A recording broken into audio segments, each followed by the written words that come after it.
Have you ever stepped into a gathering, a dinner, a room full of people, and felt something shift the moment you arrived? No one said anything unkind, no one dismissed you openly, everyone was courteous, smiles were exchanged, a drink was offered, heads nodded politely as you spoke, and yet somehow you walked away feeling diminished, unseen, as if your presence was tolerated rather than welcomed, as if you had crossed an invisible line without knowing it. This is not obvious rejection. It isn't cruelty. It isn't rudeness. Those things are loud and easy to name. This is something far more refined. This is social exclusion practiced by people who understand power. It is subtle, quiet, and deliberately deniable. If you tried to explain it to someone else, it would sound imagined. But it isn't. You weren't imagining anything. You were being managed. Today we are breaking down the 8 quiet signals people send when they have already decided, without confrontation or drama, that you are not meant to be part of the circle. The first signal is what I call the polite wall. You initiate conversation. You ask something friendly, something normal. How do you know the host? What do you do? Where are you from? They answer you clearly, sometimes even generously. Their tone is pleasant, their words are correct, but notice what happens next. Does the conversation continue, or does it stop right there? In genuine connection, conversation moves back and forth. It's an exchange. Curiosity flows both ways. But when someone has decided you don't belong, they stop returning the ball. They answer, they smile, and they end it. No question back, no opening, no invitation. This isn't awkwardness, it's a signal. They are telling you they will acknowledge you, but they will not invest in you. The second signal appears when another person enters the space. This moment reveals everything. When someone sees you as part of their circle, they instinctively include you. They widen the group, they make introductions, they connect the dots, they anchor you socially. But when you've been quietly excluded, the opposite happens. A familiar face approaches them, warm greetings are exchanged, the conversation shifts seamlessly, and you are left standing there without acknowledgement. No name is offered, no bridge is built. This is not forgetfulness, it is deliberate. They are signaling to the newcomer that you are not associated with them. You are not part of their world. The third signal shows up when you try to establish value. Most people, when they feel unseen, instinctively attempt to justify their presence. They mention their work, their travels, their accomplishments, something that might earn recognition. Watch the response carefully. Do you see curiosity, or do you see the glaze? The glaze is polite disinterest, a nod without energy, a comment that closes rather than opens. That's nice. Sounds busy. Your achievements are treated as neutral facts instead of points of connection. They are unimpressed, not because what you said lacks substance, but because acknowledging it would require acknowledging you. At this point, the decision has already been made. Everything remains outwardly courteous, which is what makes it so disorienting. The fourth signal is physical and almost unconscious. In group settings, people reveal who matters to them through eye contact. When someone values you, their eyes seek you out. They look for your reaction. They check your response even while speaking to others. When you are excluded, the pattern reverses. They look at you when you speak, but when they speak, their gaze drifts everywhere else. You are present, but you are not the audience they care about. You are watching, not participating. You have been shifted into observer status without being told. The fifth signal is the use of shared history as a barrier. Groups bond through common experiences. That's natural. But when exclusion is intentional, shared memories are used strategically. The conversation fills with references you cannot access, names you don't know, stories that aren't explained. If inclusion were the goal, they would pause and translate. They would offer context. They would invite you in. But when they want distance, they don't slow down. They let the references pile up. They allow the conversation to become a language you don't speak. This isn't about humor. It's about membership. The sixth signal is revealed by body language, specifically by the feet. People can fake polite posture. They can turn their shoulders toward you. But feet don't lie. In an open group, bodies form space. In a closed one, feet point inward, sealing the circle. When you are excluded, you find yourself leaning, hovering, adjusting, trying to physically insert yourself just to be heard. You are no longer in the circle. You are standing around it. The seventh signal is the exit. High-status individuals rarely reject directly. Instead, they become suddenly occupied. The timing is smooth. The excuse is reasonable. They need to greet someone. They need another drink. They need to step away. The key detail is this: they are not leaving the event. They are leaving you. And moments later, you'll see them comfortably continuing the same interaction with someone else. The eighth and final signal is the clean cut. This is where social power becomes most visible. They don't embarrass you. They don't correct you. They don't explain what you did wrong. They allow you to leave with your dignity intact. This level of exclusion is not about punishment. It's about refinement. You aren't confronted. You are edited out. And editors don't argue with what they remove. So what should you do when you notice these signs? The instinct to push harder is understandable, but it is a mistake. Trying to force entry into a closed space lowers your standing immediately. The only response that maintains self-respect is neutrality. When conversation stops, move on. When you aren't introduced, introduce yourself elsewhere or walk away. When a group closes in on itself, find one that's open. There is nothing more elegant than choosing environments where you are welcomed, not merely tolerated. If you've ever experienced this shift, you know exactly how it feels. The moment you sensed it, the signal that confirmed it. And once you see these patterns, you'll never confuse politeness with belonging again. Grace is knowing when to stay. Class is knowing when to leave. Manners matter. Once you understand these signals, something important shifts inside you. You stop asking, "What did I do wrong?" and begin asking a far more powerful question: why did I assume I needed permission to belong? Most people never reach this point. They internalize the chill. They carry it home with them. They replay the conversations. They adjust their personality the next time.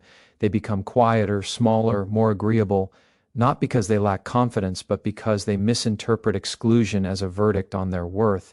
But exclusion at this level is rarely personal. It is positional. High-status environments are not governed by morality. They are governed by alignment. People are not rejected because they are inadequate. They are filtered because they don't reinforce the existing hierarchy. You didn't fail the room. You simply didn't serve its narrative.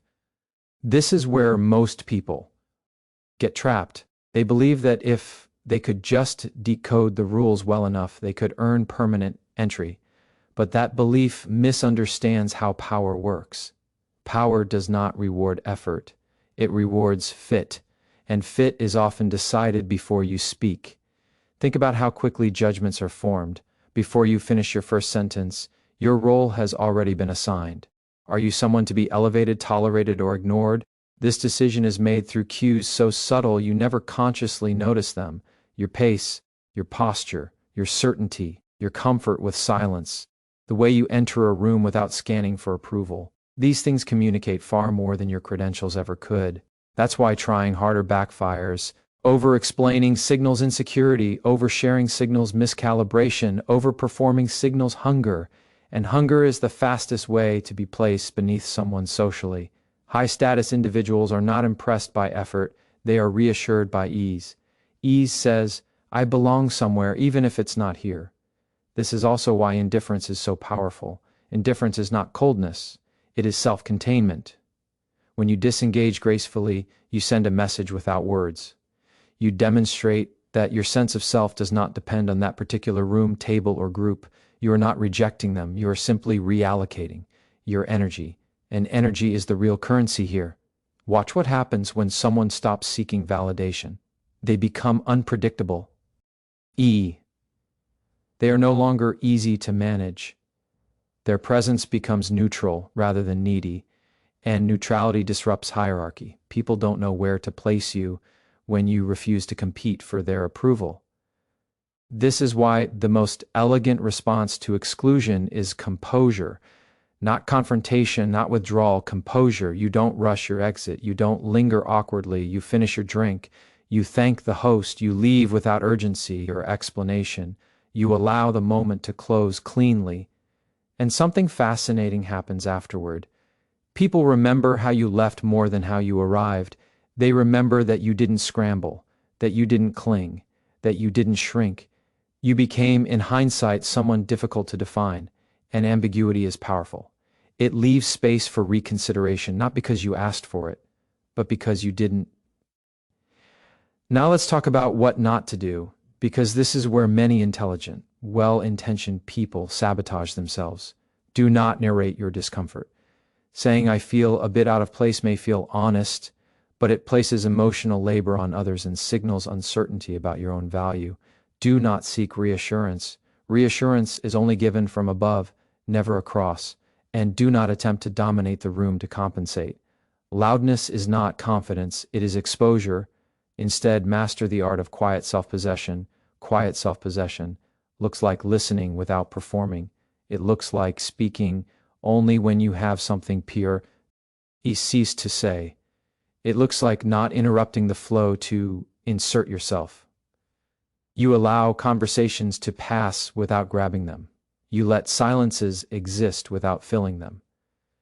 This is difficult for people who equate presence with participation. But high-status individuals understand that presence alone can be enough. They don't rush to be seen. They assume visibility will come when necessary. There is also a deeper lesson here, one that has nothing to do with parties or social circles. Exclusion teaches discernment. Not every room deserves access to you. Not every group deserves your energy. When you experience exclusion, you are being given information. Information about where your values don't align. Information about where your growth would be constrained. Information about where you would always have to perform instead of simply exist. The mistake is treating exclusion as a failure instead of a filter. Some environments only reward sameness. Some circles only elevate those who reinforce existing power structures. Some spaces are closed not because you are unworthy, but because you are inconvenient. And inconvenience is threatening.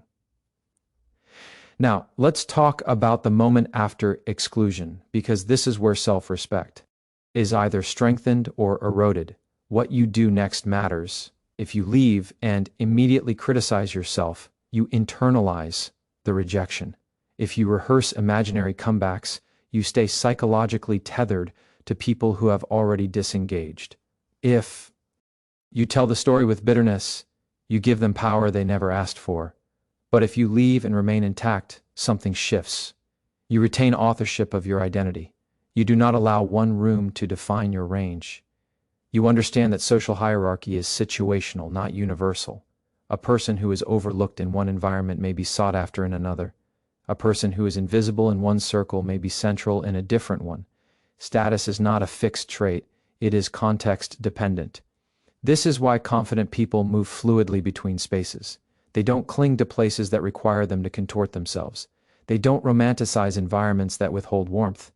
They choose resonance over recognition. And this choice compounds. Over time, you begin to recognize subtle invitations instead of subtle rejections. You notice who leans in when you speak, who asks follow-up questions without calculation, who expands the circle naturally. These are the environments where you invest. These are the relationships that grow without friction. Elegance is not about being welcomed everywhere. It's about knowing where to stay. There is also a quiet power in being underestimated. When people dismiss you early, they lower their guard. They stop performing. They reveal themselves. You learn more by being excluded than you ever could by being center stage. You see who needs hierarchy to feel safe. You see who mistakes status for substance. You see who cannot tolerate ambiguity. Once you see these things, you cannot unsee them. This is why truly grounded people are not desperate to be included. They understand that inclusion often comes with unspoken obligations. Obligations to agree, to conform, to prioritize harmony over truth. Sometimes exclusion is freedom. Freedom from expectation. Freedom from performance. Freedom from roles that were never yours to begin with.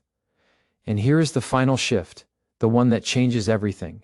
When you stop interpreting exclusion as a verdict, you stop bleeding status. You stand differently, you speak differently, you listen without urgency, you become less reactive. And paradoxically, this makes you more magnetic. Not because you are trying to be, but because you are no longer leaking need. People are drawn to those who are self-contained, not self-important, not aloof, self-contained. This is the quiet elegance that cannot be faked. So the next time you feel that temperature drop, that subtle shift, that polite distance, don't rush to close the gap. Pause, observe, take the information for what it is, then choose your next move with intention. Walk towards spaces that open naturally, engage with people who expand rather than contract, invest where curiosity is mutual. And remember this: belonging that must be negotiated is never belonging. Respect that must be earned repeatedly is never respect. And elegance is not about forcing doors open. It's about knowing which ones were never meant for you to knock on. Manners matter.